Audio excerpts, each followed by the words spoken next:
kayo eh!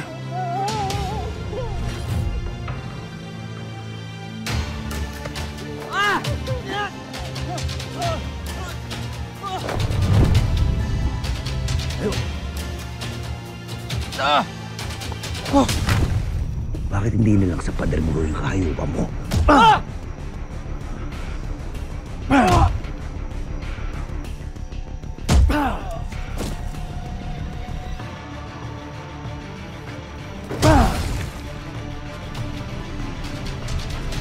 Ayos ka na ba? Sige na. Umalis ka na.